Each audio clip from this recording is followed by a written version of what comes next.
অর্থনীতি প্রায় সব ভুলেই গেছি আর কি। আর বিভিন্ন সময়ে রাজনীতির যে চাপ সেই সব সামলে উঠতে উঠতে এখন খসরু ভাই সব সামলাচ্ছেন, এবং খসরু ভাইকে ধন্যবাদ যে আজকে বিএনপির যে সামনে পথ চলার ব্যাপারটা অর্থনীতির ক্ষেত্রে তিনি অত্যন্ত সুন্দর করে তুলে ধরেছেন। বিএনপি একটা দায়িত্বশীল রাজনৈতিক দল। আমরা শহীদ প্রেসিডেন্ট জিয়া রহমানের হাতে তৈরি এই দল, এবং শহীদ প্রেসিডেন্ট জিয়া রহমান সাহেবের যে মূল বিষয়গুলো ছিল যে তিনি কথা বলতেন কম, কাজ করতেন বেশি। এবং আপনারা খুব ভালো করে জানেন যে একটা পুরোপুরি একদলীয় শাসন ব্যবস্থা থেকে বহুদলীয় গণতন্ত্রে নিয়ে এসে এবং একটা ক্লোজড ইকোনমিকে ওপেন ইকোনমিতে নিয়ে আসার ব্যাপারে তার ভূমিকাটা ছিল সবচাইতে লক্ষণীয়। এবং আমরা তখন থেকে যেটা লক্ষ্য করেছি যে বিএনপিকে তিনি সেইভাবে গড়ে তোলার চেষ্টা করেছিলেন। এবং আপনারা যেটা খসরু ভাই বলেছেন যে আপনি যদি বিএনপি রেকর্ড দেখেন অতীতে প্রত্যেকটি সময় যখনই বিএনপি ক্ষমতায় এসেছে, রাজনীতি দেশ পরিচালনার দায়িত্ব পেয়েছে, সবচেয়ে বেশি গুরুত্ব দিয়েছে অর্থনীতিকে, এবং অর্থনীতি সবচেয়ে সচল থেকেছে। আজকে যে বিষয়টার উপরে আমরা সবচেয়ে বেশি গুরুত্ব দিতে চাই সেটা হচ্ছে যে সাধারণ মানুষগুলো যেন ভালো থাকে, আমাদের কৃষকেরা যেন ভালো থাকে, তার সমস্যার সমাধান যেন করা যায়, আমাদের শ্রমিকেরা তারা যেন তাদের শ্রমের ন্যায্য মূল্য পায়, এবং অর্থনীতিতে যেন একটা স্টেবিলিটি, একটা স্থিতি অবস্থা থাকে, এবং ম্যাক্রো ইকোনমিক্সটা যেন শক্তভাবে দাঁড়ায়। এটা যে সামগ্রিকভাবে আমরা জিনিসটাকে সেভাবে দেখি।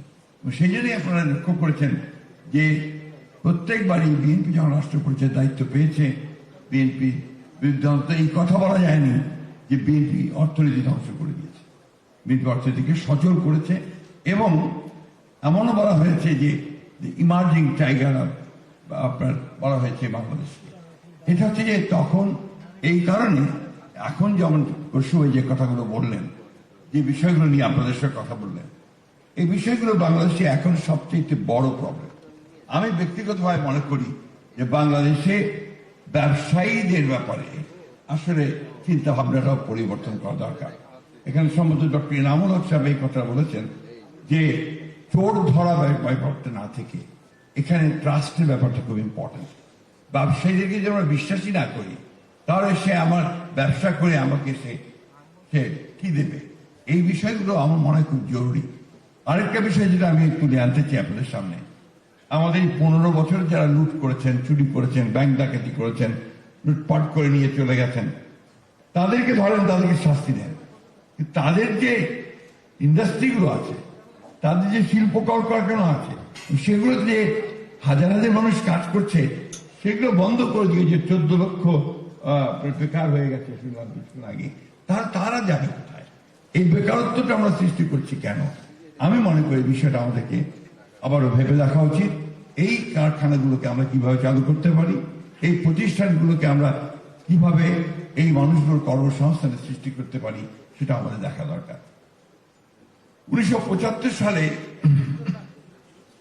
যখন আপনার পট পরিবর্তন হলো, তো সেই সময় অনেকে ভেবেছিল যে তারপরে বাংলাদেশ বোধহয় ডুবেই যাবে, কিন্তু শহীদ প্রেসিডেন্ট জিয়া রহমান সাহেব কিন্তু টেনে উপরে তুলেছিলেন।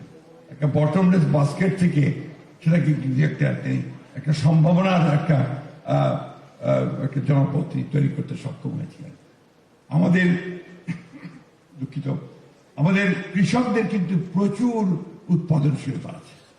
আমরা যদি তাদেরকে ঠিক মতো সাহায্য করতে পারি, তাদের সার, বীজ এবং সেচ যদি ঠিক মতো পৌঁছতে পারি, তাহলে কিন্তু আমরা এই জায়গাটা আরো বেশি, যেটুকু আমরা অর্জন করতে অনেক বেশি অর্জন করতে পারবো। আপনারা একটা জিনিস খেয়াল করে দেখুন, 1971 সালে যখন আপনার স্বাধীনতা যুদ্ধ হয়, সেই সময় বাংলাদেশে আমাদের জনসংখ্যা ছিল 7.5 কোটি, খাদ্য ঘাটতি ছিল 28 লক্ষ মেট্রিক টন। আমার মনে হয় এখানে জাহাঙ্গীর সাহেব আছেন সামনে বসে, আমার উনি ভালো বলতে পারবেন অর্থনীতি, কৃষির মানুষ। সেই বাংলাদেশ কিন্তু এখন প্রায় খাদ্যে স্বয়ংসম্পূর্ণ। অর্থাৎ এই খাতে কিন্তু আমরা যথেষ্ট অর্জন করেছি, যেটা আমাদের কৃষক, আমাদের কৃষি বিজ্ঞানী এবং যারা কৃষিতে কাজ করছেন তাদের যথেষ্ট অবদান রয়েছে। আমাদের আরেকটা বিষয়ে কিন্তু আমাদের খুব বেশি লক্ষ্য করা দরকার, যেটা আমরা ইতিমধ্যে আমরা চিন্তা করেছি। স্বাস্থ্য খাতে আমাদের অনেক বেশি কাজ করা দরকার। একই সঙ্গে যে বিষয়টা সবচেয়ে বেশি প্রয়োজন, শিক্ষা খাতকে একটা আমূল পরিবর্তনকে আমাদের জনগণের উন্নয়নের উপযোগী করার জন্য সবচেয়ে বেশি শিক্ষা খাতকে ঢেলে সাজানো দরকার। এই বিষয়গুলোতে আমরা ইতিমধ্যেই চিন্তা করেছি এবং আমরা অবশ্যই সামনে যে আপনার এখানে আছে ভবিষ্যৎ পথরেখা, শুধু অর্থনীতি, এটাতে শুধু অর্থনীতির পথরেখা হলেই হবে না, সঙ্গে সঙ্গে রাজনীতির পথরেখাটাকেও কিন্তু আপনার স্টেবল হতে হবে, তাকে স্থিতিশীলতা থাকতে হবে, তার একটা স্থায়িত্ব থাকতে হবে। সেই লক্ষ্যে ইতিমধ্যে আমরা কাজ করেছি। আমরা সবাই জানি যে আমরা আপনার এই যে রিফর্মস গুলো করেছি, চার্টারে সই করেছি, ঘোষণাপত্রে সই করেছি, এবং একটা জিনিস আমি খুব পরিষ্কার করে আপনাদের সামনে বলতে চাই যে বিষয়গুলো আমরা সই করেছি, রিফর্মসের যে প্রস্তাবগুলো এসেছিল, এ সব কিন্তু আমরা অনেক আগেই দিয়েছি। আমরা 2016 সালে আমাদের নেত্রী দেশনেত্রী বেগম খালেদা জিয়া ভিশন 2030 দিয়েছিলেন। আজকের যে বিষয়গুলো আমরা একমত হয়েছি তার অনেকগুলো বিষয় সেখানে কিন্তু ছিল। একই সঙ্গে 2023 সালে আমরা আপনার 31 দফা দিয়েছি, যার মধ্যে আজকের ইকোনমিক রিফর্মস, পলিটিক্যাল রিফর্মস প্রায় সবগুলো বিষয়গুলো রয়েছে। সামগ্রিকভাবে আমরা বাংলাদেশকে সবসময় আমরা একটা নতুন বাংলাদেশ শুধু নয়, আমরা একটা সমৃদ্ধ বাংলাদেশ হিসাবে দেখতে চেয়েছি, একটা যেখানে মানুষ, সব মানুষগুলোই তারা অন্তত একটা বেটার লিভিং এ থাকবে, ভালো অবস্থায় থাকবে এবং একটা ভালো গভর্নেন্সের মধ্যে থাকবে এবং ডেমোক্রেসিকে সবচেয়ে বেশি গুরুত্ব দেবে, এই বিষয়টা আমরা দেখতে চাই। আমরা যেটা আমরা চিন্তা করেছি এবং আমরা যেভাবে আমরা সামনের দিকে এগিয়ে যাব আমাদের অতীত অভিজ্ঞতাকে নিয়ে, সেটা হচ্ছে যে সত্যিকার অর্থেই বাংলাদেশকে একটা গণতান্ত্রিক, একটা সমৃদ্ধ একটা বাংলাদেশ হিসেবে